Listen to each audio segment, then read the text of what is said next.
My name is Arthur Charles Silverman, rather a famous name today in light of the name given to the prince. My profession is building construction lawyer, and I work at the law firm of Rosenberg and Estes, and I'm a member of the firm. Beginnings start from way back when you're not even thinking about construction law, you're not thinking about law, you're not thinking about anything like that. What are the things that influenced me to move toward construction? Could it be a grandmother who came from Europe who was a great baker and I learned that she could wield a hammer, a saw, cut wood, and supervise people who were doing construction work. That's an influence. Was it the fact that I had an incredible principal in a public high school who said to me, in response to my request, I said, Principal, I'd like to take shop courses, mechanical drafting. I'd like to take sheet metal. I'd like to take carpentry. I don't need to have study all periods. I don't need to have a lot of band rehearsals. Let me take the regular college courses and fill in my whole plate with stuff that I really like. And this was a principal that was very flexible, and he said, Arthur, if that's what you want to do, we'll work it out. And I still graduated valedictorian of the class and went on to MIT. My mother said, why don't you go to law school? And I said, why? And I'll never forget her reply, because it could be taken as loving or sarcastic, but she meant it lovingly. She said, quote, you might learn something, meaning you might learn something that you like.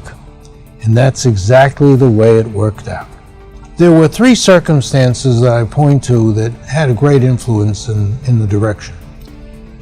After clerking at the Second Circuit, a few years later, I was at a law firm that represented two huge subcontractors. The largest concrete superstructure contractor east of the Mississippi, and one of the largest carpentry and drywall contractors. I represented both groups together with an absolutely brilliant single practitioner in New City, New York, up in Rockland County. Single practitioner, but bright as they come. And we made law. We turned the law upside down and inside out, and the Leonors, the contractors, got priority over the construction lenders.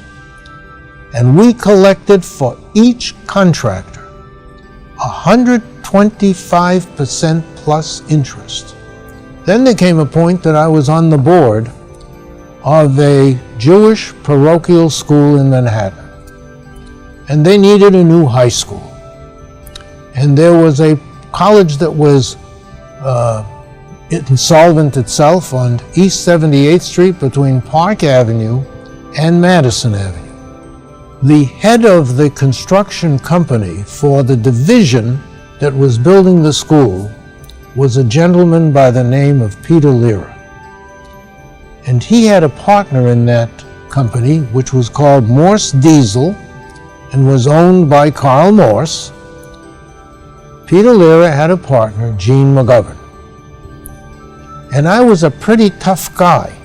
I got a call to meet Peter and Gene at the Plaza Hotel for breakfast, and I was certain that I was going to be asked to lighten up and leave them alone. Instead, they said to me they were leaving Morse Diesel, were forming a new company, and because I was such a PIA, they would like me to be their lawyer. That company grew to one of the largest construction companies in the United States in record time, covering through acquisitions the entire country, part of Canada, and countries in South America. My mother wanted me to go to private school. This was for high school. She wanted to send me to one of the best private schools in the United States, Phillips Exeter. And I said, Ma, that's what I called her, Ma, I'm not going to private school. I'm a public school kid, and that's where I'm staying. I want to be with real people. The family was in the work clothes business in a factory town. And the factory town, Lewiston, Maine, was surrounded by farming communities. And our customers were factory workers and farmers. And that's whom I came to know. Ordinary people. It was apparent in high school that I had a knack for things technical. Next door to that clothing store was a radio repair shop, and I hung out there a lot.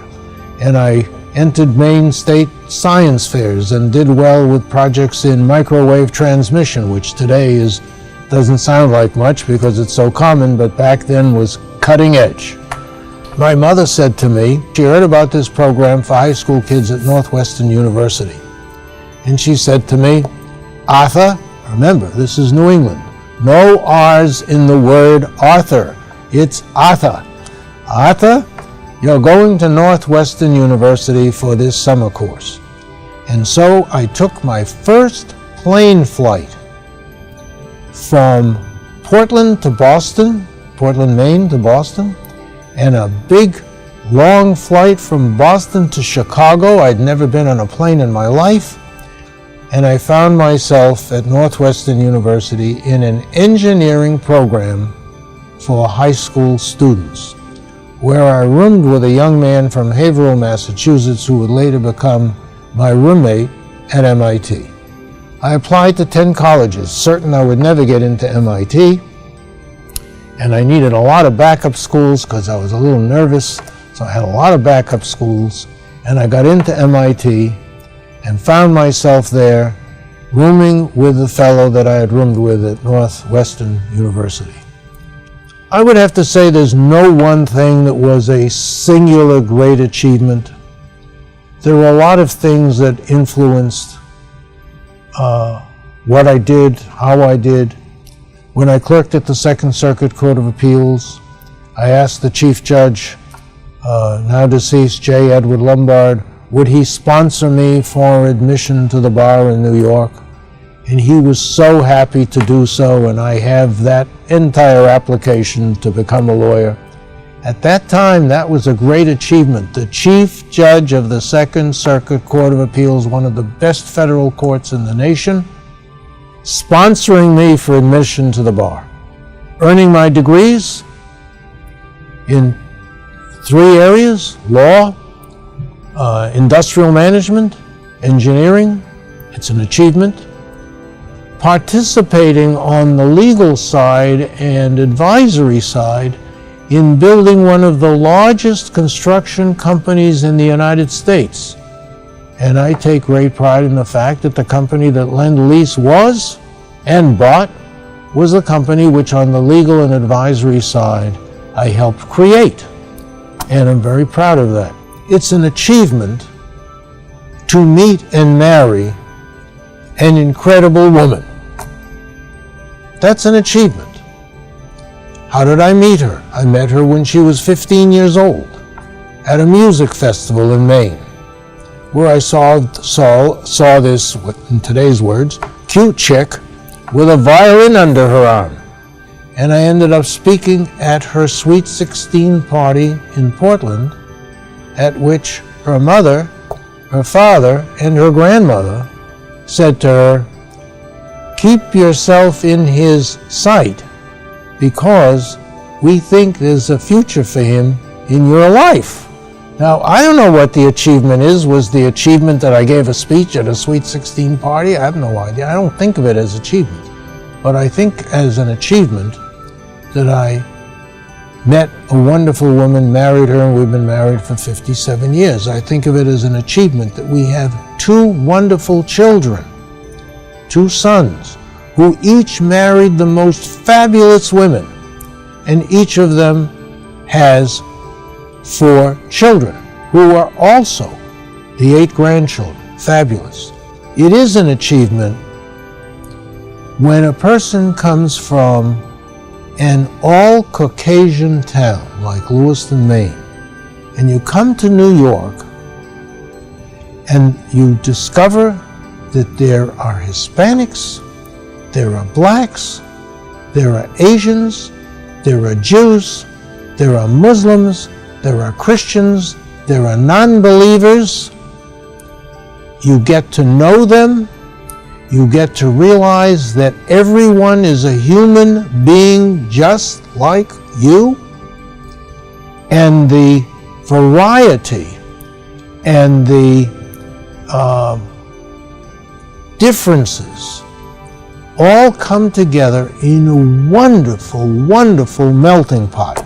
Well, one person who inspired me at the Second Circuit Court of Appeals when he was on that bench before he went to the Supreme Court was Thurgood Marshall. How did he inspire me? He would call me into a conference, and conferences lasted a long time with Judge Marshall because you got a lot of phone calls. And you got to see the person in many of those phone calls because they weren't directed to the facts of a case or a draft opinion that he might want you to write or something like that. His decency, his humanity, his legal judgment were a great influence on my life. Not to say anything about the fact that his being black, when I came from an all-Caucasian town, in which there were no blacks at that time, in that town, zero, had a great influence on my life. I wanted to leave and think I have left a legacy for the people with whom I have worked. I've had good relations with just about everyone with whom I have worked in all the years. I've been at the practice of the bar now for 51 or 52 years, and those who are still alive, I would say that the vast bulk of them remember me with affection and respect, and I think that that's a legacy that I'm really proud of and try to leave for others. I see the legacy that I have already left with my sons and their children, and what they stand for and how they act. I think of the legacy that was left for me by my parents. My father died when I was 16 years old, and he left a legacy of decency and compassion. My brother just died 3 years ago. He was 5 years older than I. In many ways, since my father died at 16 and my brother was very mature, my brother acted as a surrogate parent. He was only 5 years older. Sometimes I think I'm just a shadow of what he was.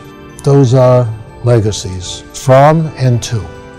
The lesson I would like to pass along and try to pass along to future generations is be yourself. Be honest. Don't be phony. Don't be greedy. Be decent. Be kind. Do the best you can at what you do, and the rest will just fall into line. Except for one thing. You can't be so idealistic that you don't realize that there are, in fact, bad people in this world. There are selfish people in this world. There are manipulative people in this world.